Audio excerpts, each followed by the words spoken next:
अच्युत केशव श्री हरि नारायण सुखधाम, तुम बिन मेरो कौन है, हे राधावर श्याम। हे राधावर श्याम श्यामता अजब निराली, आकर तेरे द्वार न जाए कोई याचक खाली। लेकर पत्ती फूल तोय देते वर प्रत्युत, ऐसे प्रण संकल्प युक्त प्रणवो हे अच्युत, प्रणवो हे अच्युत। श्री परमात्मने नमः।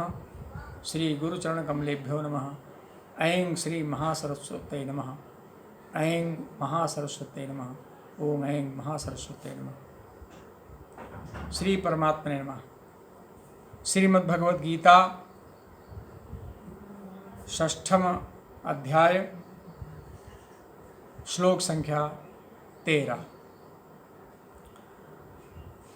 इसके पहले हमने श्रवण किया है, भगवान श्री कृष्ण अर्जुन को उपदेश दे रहे हैं और कहते हैं कि वह योगी जिसने अपने मन और इंद्रियों सहित शरीर को वश में रख लिया है, कर लिया है, आशा रहित हो गया है, संग्रह रहित हो गया है, वह एकांत स्थान में स्थित होकर आत्मा को निरंतर परमात्मा में लगाए। और कैसे बैठे कैसे लगाए उसका विधान बताया है। शुद्ध भूमि में, जिसके ऊपर क्रमशः कुशा मृगशाला और वस्त्र बिछे हों, आसन बहुत ऊंचा भी न हो बहुत नीचा भी न हो, ऐसे आसन पर स्थिर होकर चित्त और इंद्रियों की क्रियाओं को वश में रखते हुए, मन को एकाग्र करते हुए अंतःकरण की शुद्धि के लिए योग का अभ्यास करे।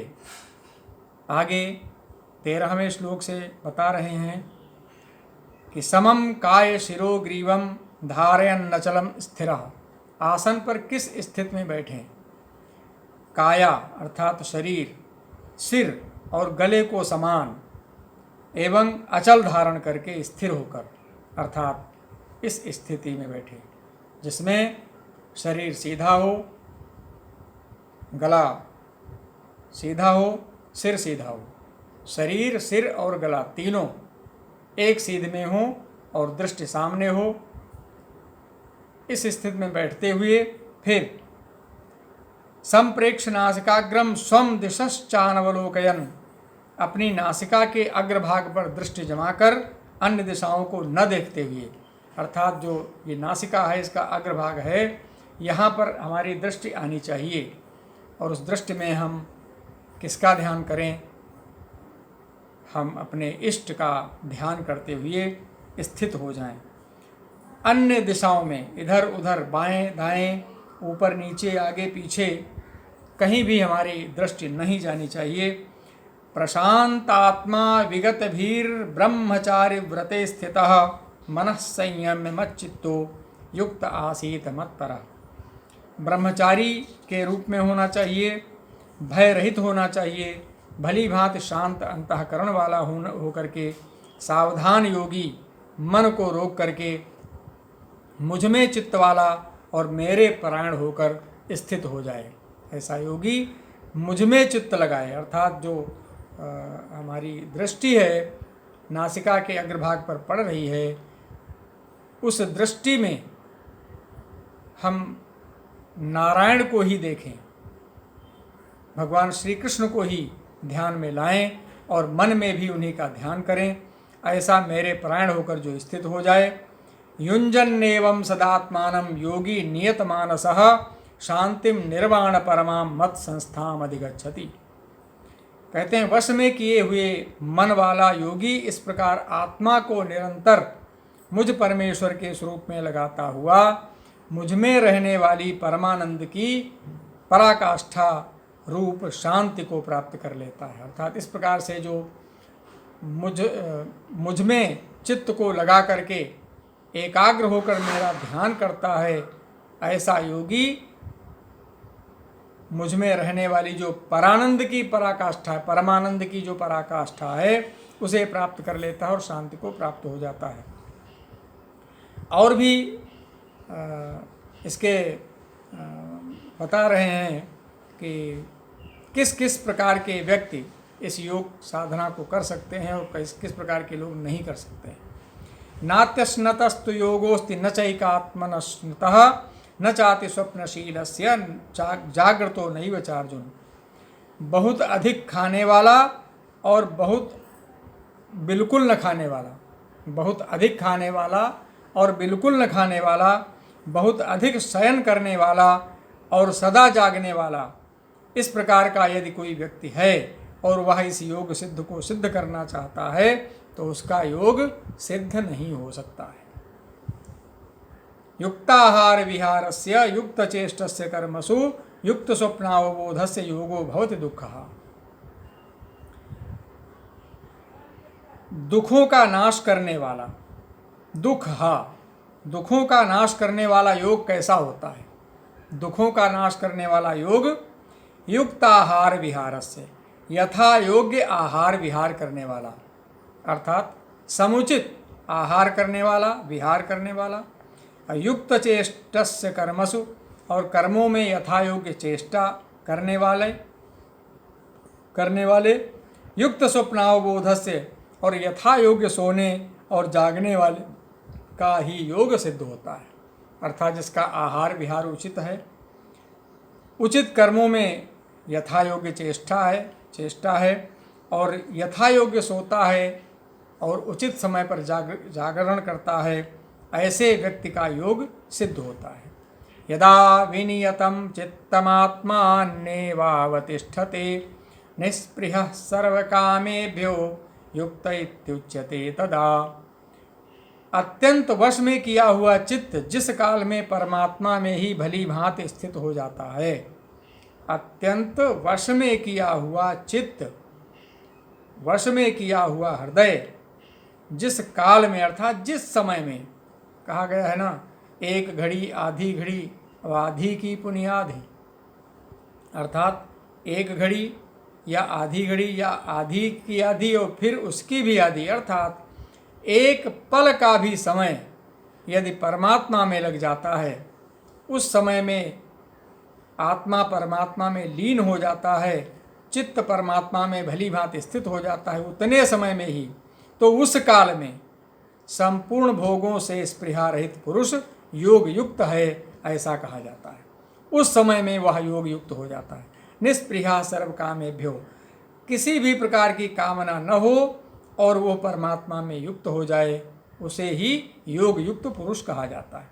यथा दीपो निवातस्थो नेंगते सोपमा स्मृता योगिनो यत चित्तस्य युञ्जतो योगमात्मनः। कहते हैं जिस प्रकार यथा दीपो निवातस्थो, निवात का मतलब है जहाँ वात न हो, अर्थात वायु रहित स्थान। यथा दीपो निवातस्थो, जिस प्रकार वायु रहित स्थान में स्थित दीपक नेंगते चलायमान नहीं होता, सोपमा स्मृता, वैसी ही उपमा परमात्मा के ध्यान में लगे हुए योगी के जीते हुए चित्त की कही गई। सोपमा स्मृता किसकी? योगिनो यत चित्तस्य युञ्जतः योगम आत्मनः, युञ्जतः योगम आत्मनः। सोपमा स्मृता योगिनः, वही उपमा, वैसी ही उपमा योगिनः यत चित्त से, योगी के यत चित्त से माने जीते हुए चित्त की कही गई है। कहाँ लगे हुए? योगम युञ्जतः, परमात्मा के ध्यान में लगे हुए योगी के। जो परमात्मा के ध्यान में लगा हुआ योगी है, उसके जीते हुए चित्त की वही स्थिति कही गई, वही उपमा दी गई है। जिस प्रकार वायु रहित स्थान में स्थित दीपक चलायमान नहीं होता, जहाँ वायु बिल्कुल न लग रही हो वहाँ दीपक जलाया जाए तो दीपक की जो लौ है वह सीधी ही रहती है, हिलती डुलती नहीं है। उसी प्रकार से जो परमात्मा के ध्यान में लगा हुआ योगी है, उसके चित्त की स्थिति ठीक वैसी हो जाती है जो चलायमान नहीं होती है, एकाग्र हो जाती है। यत्रो परमते चित्तम निरुद्धम योग सेवया यत्र चैवात्मनात्मानं पश्यन्नात्मनि तुष्यति। योग के अभ्यास से निरुद्ध चित्त जिस अवस्था में उपराम हो जाता है और जिस अवस्था में परमात्मा के ध्यान से शुद्ध हुई सूक्ष्म बुद्धि द्वारा परमात्मा को साक्षात करता हुआ सच्चिदानंद घन परमात्मा में ही संतुष्ट रहता है। सुखम आत्यंतिकम यत्तद्बुद्धिग्राह्यमतीन्द्रियं वेत्ति यत्र न चैवायं स्थितश्चलति तत्त्वतः। इंद्रियों से अतीत केवल शुद्ध हुई सूक्ष्म बुद्धि द्वारा ग्रहण करने योग्य जो अनंत आनंद है, उसको जिस अवस्था में अनुभव करता है और जिस अवस्था में स्थित यह योगी परमात्मा के स्वरूप से विचलित होता ही नहीं, यम लब्ध्वा चा परम लाभम मन्यते नाधिकम ततः यस्मिन् स्थितो न दुखेन गुरुणापि विचाल्यते। परमात्मा की प्राप्ति रूप जिस लाभ को प्राप्त होकर उससे अधिक दूसरा कुछ भी लाभ नहीं मानता और परमात्मा की प्राप्ति रूप जिस अवस्था में स्थित योगी बड़े भारी दुख से भी चलायमान नहीं होता, तम विद्यात् दुख संयोग वियोगम योग संगितम। सनिश्चयेन योक्तव्यो योगो निर्वर्ण चेतसा। जो दुख रूप संसार के संयोग से रहित है तथा जिसका नाम योग है उसको जानना चाहिए। ऐसी स्थिति वाली जो साधना है वह योग के नाम से जानी जाती है। वह योग न उगताए हुए अर्थात धैर्य और उत्साह युक्त चित्त से निश्चय पूर्वक करना उस योगी का कर्तव्य है। संकल्प प्रभवान कामांस त्यक्त्वा सर्वान् शेषतः मनसैवेन्द्रियग्रामं विनियम्य समन्ततः। संकल्प से उत्पन्न होने वाली संपूर्ण कामनाओं को निःशेष रूप से त्याग कर और मन के द्वारा इंद्रियों के समुदाय को सभी ओर से भली भांति रोक कर शनै शनैरुपरमेतद् बुद्ध्या धृति गृहीतया आत्मसंस्थम मनः कृत्वा न किंचिदपि चिंतयेत्। क्रम क्रम से अभ्यास करता हुआ उपरति को प्राप्त हो तथा धैर्य युक्त बुद्धि के द्वारा मन को परमात्मा में स्थित करके परमात्मा के सिवा और कुछ भी चिंतन न करे। यतो यतो निश्चरति मनश्चंचलम स्थिरम ततस्ततो नियम्यै तदात्मन्येव वशम नयेत्। यह स्थिर न रहने वाला और चंचल मन बड़ा चंचल है, यह स्थिर न रहने वाला और चंचल मन जिस जिस शब्द आदि विषय के निमित्त से संसार में विचरण करता है उस विषय से रोक कर यानी हटाकर इसे बार बार परमात्मा में ही निरुद्ध करे। अर्थात योग साधना के समय मन चंचल हो जाता है, चलायमान होता है, तो जिस शब्द विषय के निमित्त यह संसार में विचरण करने लगता है अर्थात जिधर जाता है उधर से इसे फिर रोक करके पुनः परमात्मा में ही निरुद्ध कर देना चाहिए। प्रशांत मन संहेनम योगिनम सुखमुत्तमम उपैति शांत रजसम ब्रह्मभूतम कल्मषम। क्योंकि जिसका मन भली प्रकार शांत है, जो पाप से रहित है और जिसका रजोगुण शांत हो गया है, ऐसे इस सच्चिदानंद घन ब्रह्म के साथ एक ही भाव हुए योगी को उत्तम आनंद प्राप्त होता है। कहने का आशय भगवान श्री कृष्ण कहते हैं, विकार रहित पुरुष परमानंद की प्राप्ति कर लेता है। युञ्जन्नेवं सदात्मानं योगी विगत कल्मषः सुखेन ब्रह्म संस्पर्शमत्यन्तं सुखमश्नुते। वह पाप रहित योगी इस प्रकार निरंतर आत्मा को परमात्मा में लगाता हुआ सुखपूर्वक पर ब्रह्म परमात्मा की प्राप्ति रूप अनंत आनंद का अनुभव कर लेता है। सर्वभूतस्थमात्मानं सर्वभूतानि चात्मनि ईक्षते योग युक्तात्मा सर्वत्र समदर्शनः। ऐसा योगी सर्वव्यापी अनंत चेतन में एक ही भाव से स्थिति रूप योग से युक्त आत्मा वाला, सर्वभूतस्थमात्मानं सर्वभूतानि चात्मनि ईक्षते योग युक्तात्मा। योग युक्तात्मा कहा गया। योग युक्तात्मा कौन है? सर्वभूतस्थमात्मानम्। सर्वव्यापी अनंत चेतन में एक ही भाव से स्थित रूप योग से युक्त, योग युक्त आत्मा, योग से युक्त आत्मा वाला, तथा सर्वभूतानि च आत्मनि, सभी सब में समभाव से देखने वाला, समदर्शन, सर्वत्र समदर्शन, सब में समभाव से देखने वाला योगी आत्मा को संपूर्ण भूतों में स्थित, सर्वभूतस्थम आत्मानम, आत्मानम सर्वभूतस्थम और सर्वभूतानि च आत्मनि, संपूर्ण भूतों में आत्मा को स्थित देखता हुआ और संपूर्ण भूतों को आत्मा में कल्पित देखता हुआ जो योगी है वह युक्त आत्मा वाला है। अर्थात सर्वव्यापी अनंत चेतन में एक ही भाव से स्थित रूप योग से युक्त, अर्थात जिसने अपने आप को, स्वयं को, अपनी आत्मा को परमात्मा में एक ही भाव से स्थित कर दिया है, ऐसा युक्त आत्मा वाला, सब में समभाव से देखने वाला योगी, सब में समभाव से समदर्शन, जो सब में समभाव देखता है, ऐसा योगी समस्त प्राणियों को आत्मा में और समस्त प्राणियों को, समस्त भूतों को आत्मा में कल्पित देखता है और आत्मा को समस्त भूतों में स्थित देखता है। यो माम पश्यति सर्वत्र सर्वं च मयि पश्यति। यो माम पश्यति सर्वत्र, जो पुरुष सर्वत्र माम पश्यति, सब जगह मुझे देखता है, अर्थात संपूर्ण भूतों में सबके आत्मरूप मुझ वासुदेव को ही व्यापक देखता है। संपूर्ण भूतों में सबके आत्मरूप मुझ वासुदेव को ही व्यापक देखता है, अर्थात सब में मुझे देखता है। सर्वम च मयि पश्यति, और सबको मुझ में देखता है, संपूर्ण भूतों को मुझ वासुदेव के अंतर्गत देखता है। तस्याहम न प्रणश्यामि सच में न प्रणश्यति, उसके लिए मैं अदृश्य नहीं होता और वह मेरे लिए अदृश्य नहीं होता।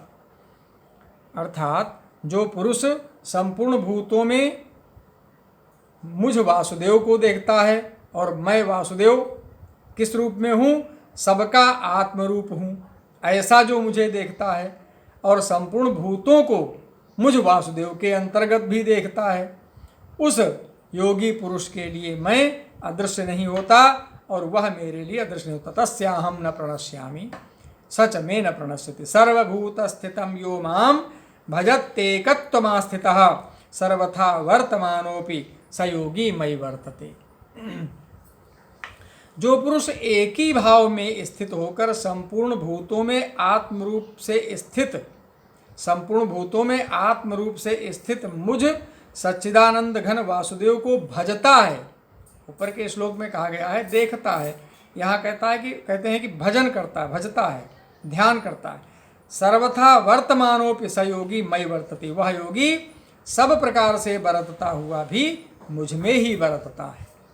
अर्थात संपूर्ण भूतों में, संपूर्ण प्राणियों में, समस्त प्राणियों में आत्मरूप से स्थित मुझ सच्चिदानंद घन वासुदेव को ही भजता है।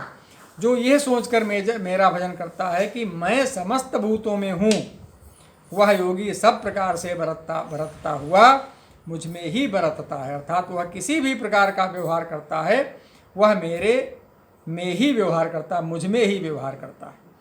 आत्मौपम्येन सर्वत्र समं पश्यति यो अर्जुन, सुखम वा यदि वा दुखम स योगी परमो मतः। हे अर्जुन, जो योगी अपनी भांति अर्थात अपने समान संपूर्ण भूतों में सम देखता है और सुख अथवा दुख को भी सब में सम देखता है, वह योगी परम श्रेष्ठ माना गया है। ऐसा नहीं कि अपना दुख दुख और दूसरे का दुख हमारा सुख, ऐसा जो देखता है वह निकृष्ट प्राणी माना जाता है, वह श्रेष्ठ नहीं माना जाता।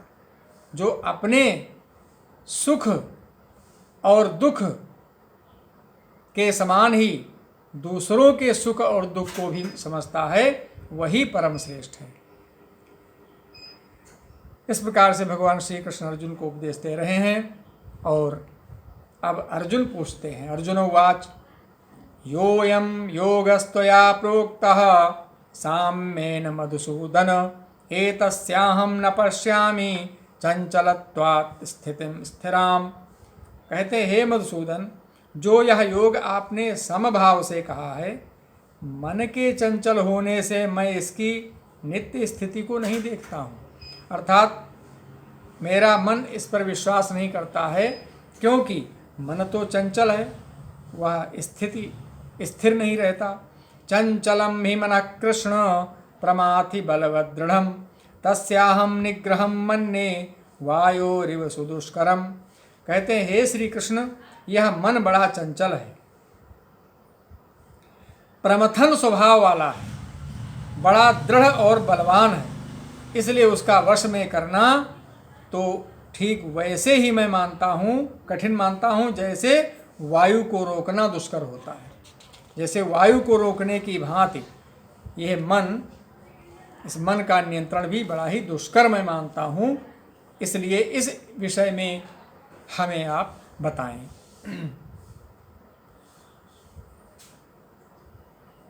आज के इस वीडियो में बस इतना ही। कृष्णाय वासुदेवाय हरये परमात्मने प्रणतः क्लेशनाशाय गोविंदाय नमो नमः। ओम शांति शांति शांति।